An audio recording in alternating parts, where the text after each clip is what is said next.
تو حضرت عمر رضی اللہ تعالیٰ عنہ نے مزاحمت کی اور کہا آپ ان سے کیسے جنگ کر سکتے ہیں جبکہ حضرت صلی اللہ علیہ وآلہ وسلم نے فرمایا کہ مجھے لوگوں سے اس وقت تک جنگ کرنے کا حکم دیا گیا جب تک کہ وہ لا الہ الا اللہ کہہ کر اسلام میں داخل نہیں ہو جاتے۔ جس نے یہ کلمہ کہہ لیا اس نے بجز اسلام کے حقوق کے اپنا خون اور مال محفوظ کر لیا اور اس کا حساب اللہ تعالیٰ کے سپرد ہو گیا۔ اس پر حضرت صدیق رضی اللہ تعالیٰ نے فرمایا بخدا جو لوگ نماز اور زکوٰۃ میں فرق کریں گے ان سے لڑوں گا۔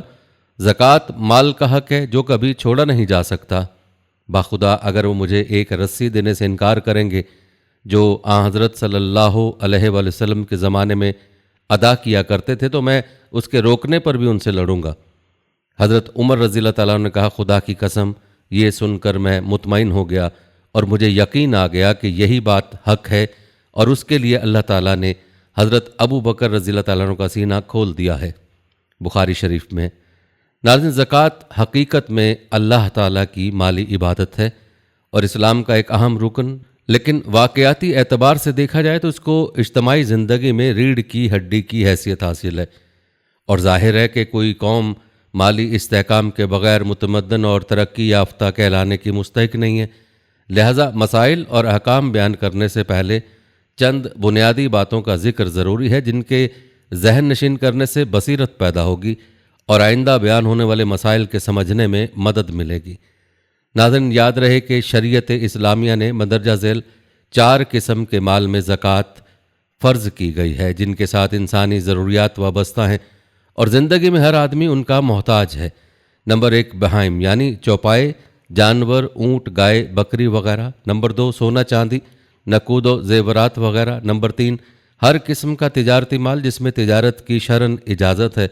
اور نمبر 4 زمین سے پیدا ہونے والی چیزیں، اجناس، خوردنی پھل اور تیل نکالنے کے بیج۔ ناظرین، چونکہ شریعت نے زکوٰۃ مالداروں پر فرض کی ہے تاکہ ان کے مال کا کچھ حصہ ہر سال غرباء و مساکین کی ضروریات پر صرف کیا جا سکے، لہذا ہر قسم کے مال زکوٰۃ کا نصاب مقرر کر دیا گیا ہے۔